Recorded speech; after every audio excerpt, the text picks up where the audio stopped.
Wow, thank you all for being here.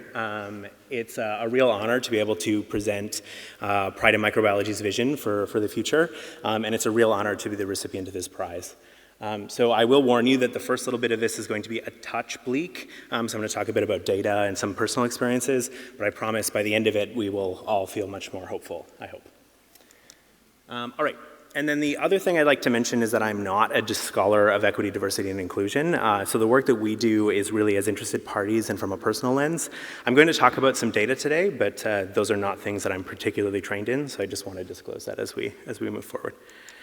Okay, so I'd like to just sort of pause it for the room. Maybe this is something people felt today, hopefully not, but have maybe experienced at other conferences recently. Have you ever looked around a room and wondered if anyone else in it was like you? Entered a conference space, maybe a seminar, your department, and wondered if you were actually represented in the group there. I can say, and the reason I opened this is because I have, and as a grad student early on, this was something I felt a lot, and it really affected my ability to feel like I belonged in science and like I should continue to do science. And I've learned over the last sort of decade or so doing science that this is not a unique experience for people of the LGBTQ community.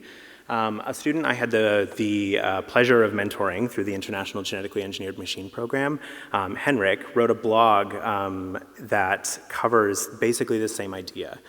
He describes being sort of an early teenager, really interested in science, interested in biology, wanting to do it, but not really sure whether or not he belonged there, whether or not it was a place he should be.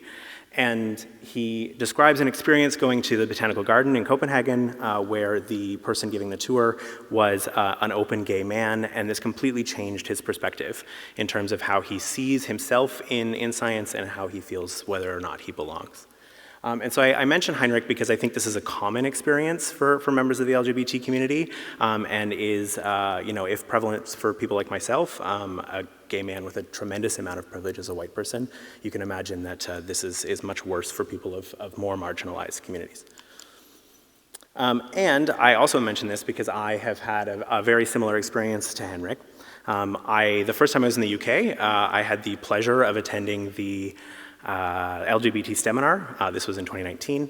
This was hosted at the Institute of Physics, and it was really the first time I've entered a conference space and immediately felt like I belonged there and that I was there to talk about my science, and it was going to be a really great experience. And part of the reason for this was that at the very opening of the Institute of Physics was this giant rainbow flag. So entering the space, it was sort of immediate that the inclusion was there, that I belonged there, and that it was for us.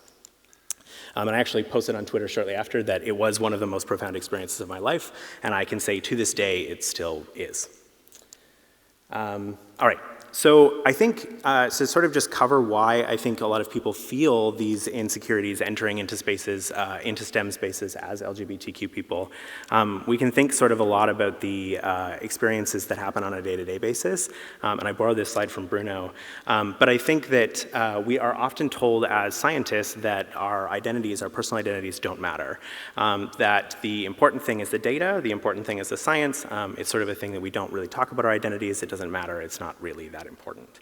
And because of that, it actually limits visibility, which I'm going to talk a lot about today, and I think it leads to a lot of the anecdotal experiences that I've described.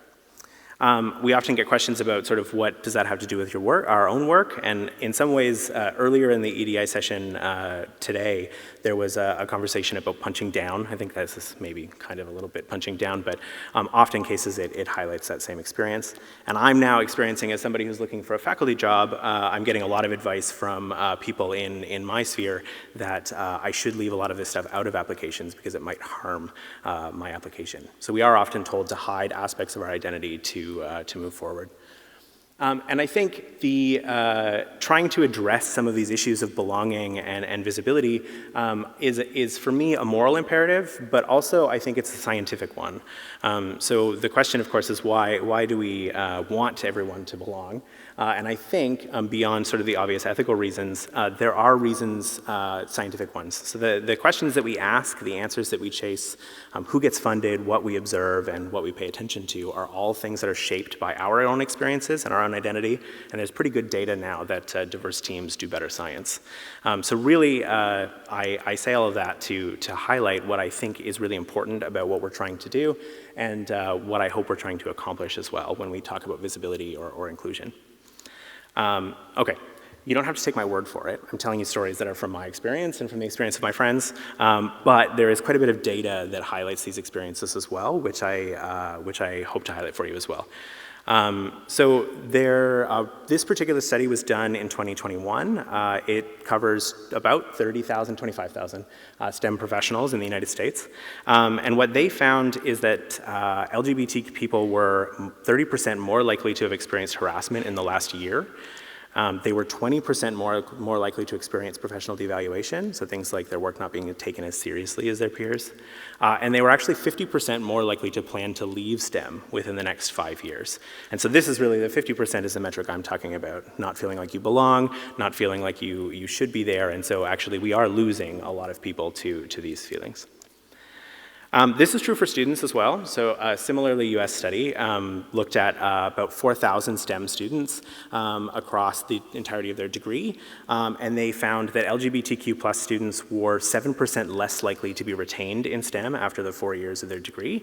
And the real kind of interesting part about this study is that they were also able to show that LGBTQ plus students participated in undergraduate research at a higher rate than their peers. And if people are sort of familiar with the educational space, typically participation in undergraduate research makes you more likely to be retained in STEM. And so something is going on here, something odd is happening. It doesn't seem that interest is the problem, it seems that there's something wrong with the environment. More UK focused, UK and Irish focused. The Institute of Physics, among other agencies, in 2019 tell basically the same story when they surveyed physical scientists. 1 in 4 physical scientists reported that they don't feel comfortable being themselves at work. And if we look more granularly at LGBT individuals in terms of their outness to their colleagues at work, whether or not they're open about their identities, the numbers are quite bleak. Even for gay men, it's less than 50% that felt they were comfortable enough to be open with their peers. And so they are hiding their identity to be in that space. All right, so I think ultimately what I'm getting at with all of the data is to say that there is an invisible drain on STEM that's happening because of an environmental problem. The estimate, and this was done in 2020, is that somewhere between 50,000 and 120,000 people are missing from the US STEM workforce alone, and this is a US number. But what is important to note about this number is that it was done before the sort of major gutting of a lot of EDI infrastructure and policy in the United States. And so I imagine this number is either higher or will continue to grow over the next probably decade. And so really all of this is to say that this is really not a lack of interest. I really think this is a failure of inclusion, and it's something that we can, as Pride in Micro, are really trying to address. And so all of that frames, all of the sort of bleak data and anecdotal stories frame how and why we wanted to start Pride in Microbiology and what it serves to do. And so I'm going to tell you a little bit now about how this idea became what is I'm quite proud to say, a pretty big community. So why Pride in Microbiology? I think I've highlighted that I was feeling isolated and like I didn't belong.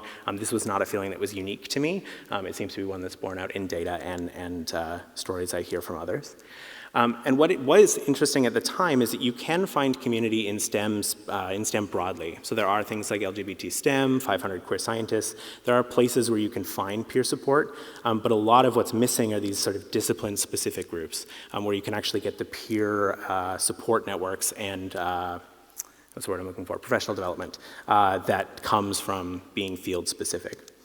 And I had experienced in previous work, and I believe my co-founders had as well, that you get sort of this build it and they will come mentality with queer and trans folks. It seemed like when we made stuff, people showed up. So why not? So we had this lovely opportunity with Nature Microbiology to publish a correspondence piece, and I believe this is 2022. That we published this piece. And this really was the beginning of the entire network. It's really the foundation that allowed us to sort of launch everything well. And so this is available online, of course, if you'd like to read it. But we highlight in this article sort of what we were thinking about and also what we hoped to do. So what did we hope to do? Well, the Pride in Microbiology Network is first and foremost a community building initiative. So the first goal, the sort of foundational goal, was to bring queer and trans microbiologists together to build this sort of peer support network, enhance visibility, and try to deal with these problems of belonging and isolation.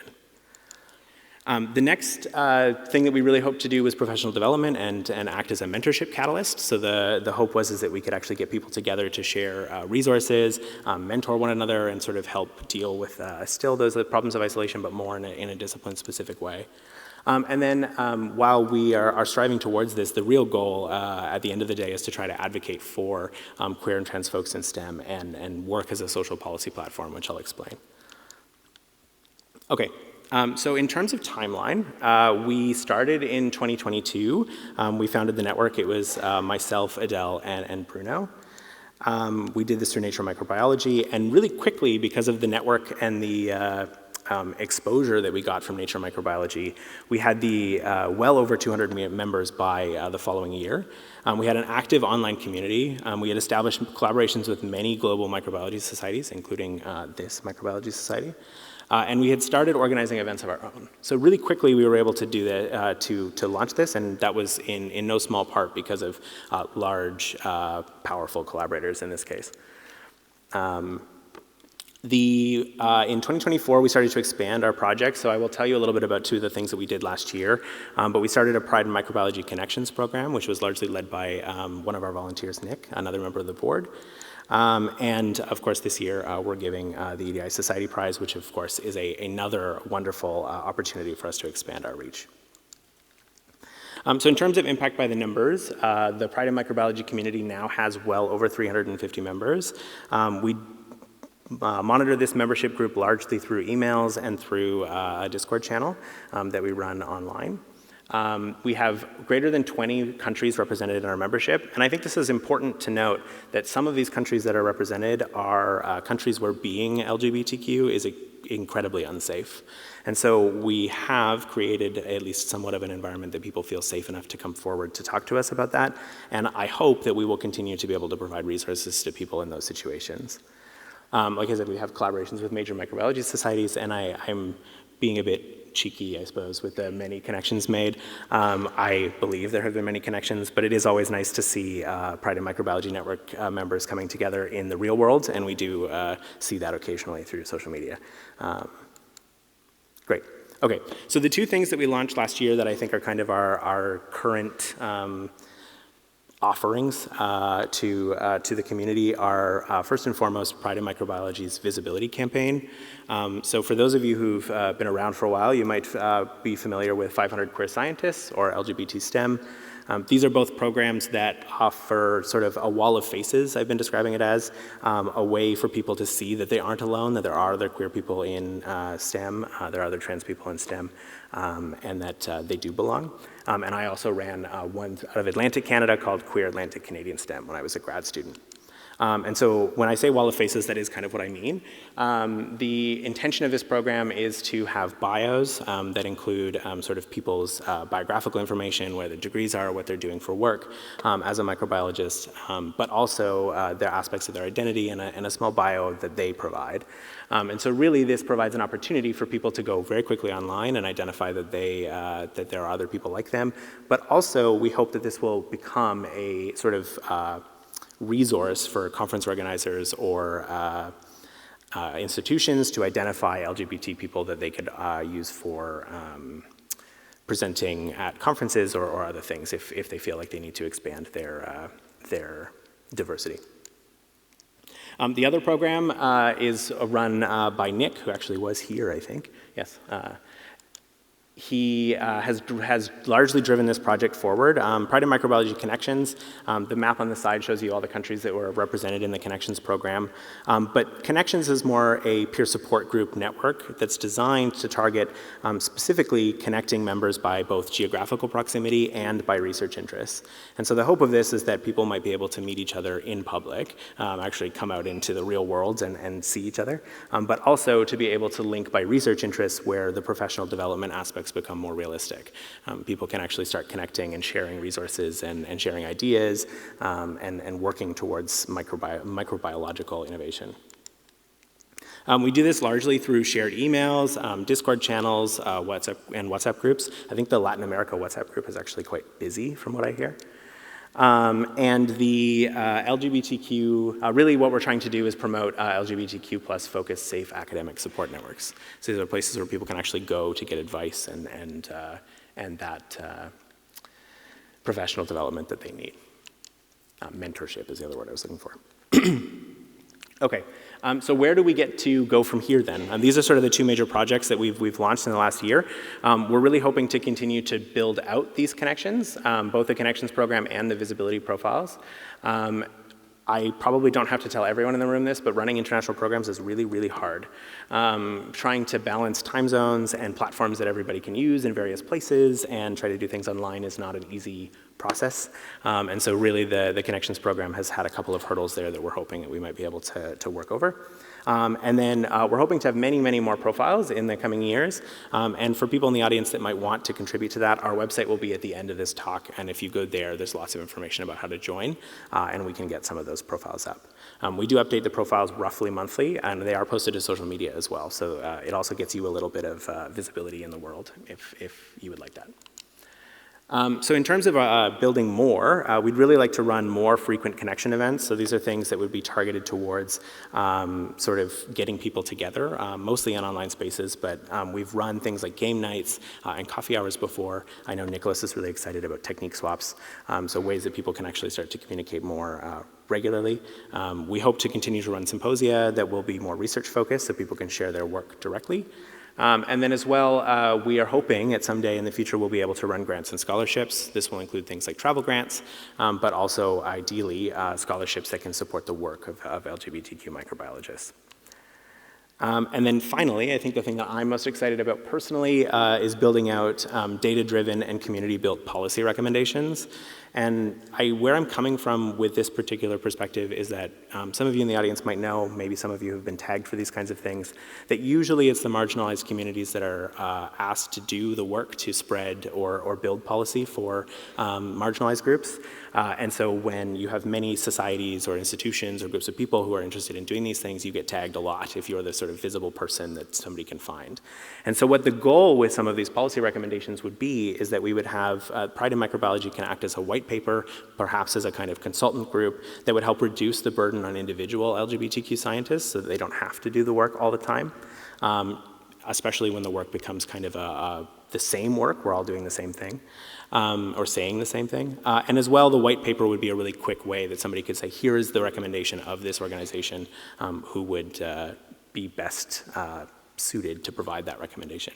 The goal with this is that it would be both data-driven and community-built, so it's not just built on the information we have, but it's also sort of filtered through a community committee that would be able to say which things they think will be most effective. All right. So that's mostly what I wanted to talk about today in terms of what Pride in Microbiology actually is and what we're doing. What I really want to talk about now is a little bit more about the bigger picture and how people in the audience and you all here today can help continue to build the vision for the future that we have in place. So I think a couple of evidence-based interventions that I pulled off that people can take with them today are things like inclusive policies. So we know that these policies actually do work. That same study that looked at the large amount of STEM professionals in the United States did say that LGBTQ plus people in organizations with explicit non-discrimination policies and protections reported less exclusion and professional devaluation. Of course, these inclusive policies have to come with some sort of teeth or follow-through. They have to actually have consequences, but these inclusive policies do actually help push forward inclusivity. The other thing that I hope I've really impressed upon you today is that visibility matters. Having people talk about their experiences, having people to relate to as LGBTQ people makes a lot of these things less stressful and less hard to manage. In one particular example that I pulled from the educational literature, when an instructor shared their LGBTQ plus identity, 2/3 of the students reported a positive impact on their course experience. And this was a really short disclosure. So this wasn't something that they went on at length. This was a very quick, like, hey, I'm a gay man moving forward. And so this, I think, can be things that we see in students in the classroom, but also in conference spaces or professional spaces like this. And there is good data as well that community does retain talent. So things like Pride in Microbiology, we heard earlier about ND in Micro, which is for the neurodivergent community. These communities actually do help early career researchers feel like they belong. It strengthens their scientific identity and their STEM retention. And so we know that if we can continue to build and support communities like this, we will be able to deal with some of these belonging issues that have come up. All right. More specifically, if we break it down sort of what people can do in sort of their own spaces, for PIs and mentors, I think signaling allyship visibly is a really important step forward for your students. It's kind of, I would say, foundational. And the reason I think, what I mean by that is having things like rainbow flags or pins that you have in your office that signal to LGBTQ youth that they are welcome there. These things are important because a lot of those feelings of trepidation that I was describing entering conference spaces, a lot of them melt away when you see somebody have sort of a visible symbol of it. I don't have to ask, we don't have to have a conversation about it, it's just something that is. So I think that this can be a really important, easy step to ensure that you signal that, with the caveat that as an ally, you are taking on certain responsibilities, so you do have to make sure you're standing up for your students as well if those situations happen. I think normalizing pronoun use, which we've done at the conference, is really important. It allows mentees to feel comfortable disclosing theirs if they want. It's not necessarily something that you have to make people do, but if you disclose yours, if it is relevant, somebody will disclose theirs, which can also go a long way. And I like to say that it's good to mentor across identity and not just discipline. It's important that we mentor each other from a microbiological perspective. It's important that we teach each other how to write papers and how to do good science. But I think it's also important to mentor people in how to be a person in the world and how to be a good professional. And I think some of these mentor things can be lost in translation sometimes. So I think it's important to mentor people across identity if you can and are able. For scientific societies, I think probably the single most important thing is endorsing and supporting community networks. There are members of the community, Pride in Micro, ND in Micro, that are really interested in building out these programs ourselves. We want to do this work, and doing this work is difficult. As early career researchers, as volunteers, it is something we have to take a lot of time to do, and it is also something that we don't have a lot of money for. And so endorsing and supporting these community networks can help get a long way to building these kind of inclusive spaces that we want, and would be really helpful to us. Integrating LGBTQ events into conferences is something that we're seeing more and more of now, but it also is that sort of signal of allyship. And I think the other thing that scientific societies can do is actually track and report on member experiences. I'm reflecting now on a conversation we had in the EDI session earlier about sort of how to know whether or not a space is inclusive. And I think what's important is that people will be able to tell you whether or not they feel like they belong. And if you are able to, with consent and of course likely anonymized, depending on the person you're talking to, tracking these experiences can be really important to know whether or not we're doing a good job or anybody's doing a good job in making sure that they feel like they belong. All right, and then finally, I think for institutions, we talked about adopting explicit non-discrimination policies. If you haven't already, you should. It's definitely foundational. Collecting demographic data is equally important. A lot of that data can be stuff that we can then use to justify some of the actions we take. Of course, this data would be voluntary and anonymized, and if somebody wants to talk about data collection with me, we can nerd out about that together. There are ways we can do it well. And then funding LGBTQ networks and programming, like I said, similar for scientific societies and institutions. All right, so I didn't talk too fast, actually. I'm about on time for where I wanted to be.